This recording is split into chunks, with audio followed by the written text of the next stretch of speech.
Hello everyone, நான் அனீஷ். இன்றைக்கி எக்ஸலில் நம்ம என்ன பார்க்க போகிறோம்னா, எக்ஸல் செல்லுக்குள்ளே எப்படி ப்ரொக்ரெஷன் பார் க்ரியேட் பண்ணுறது அப்படின்றது பார்க்க போகிறோம். ஸோ நம்மக்கிட்ட ஒரு டேபிள் இருக்குது. அந்த டேபிளில் பார்த்தீங்கன்னா டிபார்ட்மெண்ட் நேம், அந்த ரெஸ்பெக்டிவ் டிபார்ட்மெண்ட்டில் இருக்கிற ஸ்டேட்டஸோட ப்ரொக்ரெஷன் கம்ப்ளீட்டடா, இன் ப்ரோக்ரஸாக, அதுக்கப்புறம் அந்த ப்ரொக்ரெஷன் எவ்வளோ பர்சன்டேஜ் கம்ப்ளீட் ஆகிருக்கு அப்படின்றது இங்கே நமக்கு இன்ஃபர்மேஷன் இருக்குது. ஸோ இதை பேஸ் பண்ணி நம்ம எப்படி ப்ரொக்ரெஷன் பார் க்ரியேட் பண்ணுறது அப்படின்றது பார்ப்போம். ஸோ இந்த ரேஞ்சை நான் சூஸ் பண்ணிக்கிறேன். நம்மகிட்ட இருக்க ப்ரோக்ரஸ் ஸ்டேட்டஸில் இருக்க ரேஞ்சை சூஸ் பண்ணிவிட்டு கண்டிஷனல் ஃபார்மேட்டிங்கில் போய்ட்டு மேனேஜ் ரூலில் நியூ ரூல் அப்படின்னு நம்ம கிளிக் பண்ண உடனே பார்த்தீங்கன்னா ஃபார்மட் ஸ்டைல் இங்கே நம்மகிட்ட இருக்குது. ஸோ இந்த ஃபார்மட் ஸ்டைலில் நம்ம டேட்டா பார் அப்படின்றத நம்ம யூஸ் பண்ணுறோம். ஸோ டேட்டா பார் வந்தோடனே இங்கே பார்த்தீங்கன்னா நம்மக்கிட்ட வந்து டைப்பில் வந்துட்டு மினிமம் அண்ட் மேக்ஸிமம் இருக்குது. இது ஆட்டோமேட்டிக்லேருந்து நம்ம நம்பர்ஸாக மாற்றுறோம். ரெண்டுத்தையும் நம்பர்ஸாக மாற்றிட்டு மினிமம் வேல்யூ நம்ம 0, பிகாஸ் ப்ரொக்ரெஷன் பர்சன்டேஜ் நமக்கு 0லேருந்து இருக்கும், அதனால் நம்ம 0 வச்சிடலாம். மேக்ஸிமம் நம்பர் வந்து நம்ம 1ன்னு வைக்கிறோம்.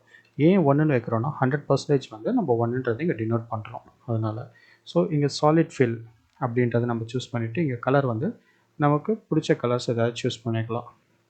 இப்போ பார்டர் நான் எதுவுமே கொடுக்கல, இப்போதைக்கு நான் ப்ளைனாக கொடுக்குறேன். ஓகே அப்படின்னு கொடுத்துட்டு நான் அப்ளை ப்ரெஸ் பண்ணுறேன்.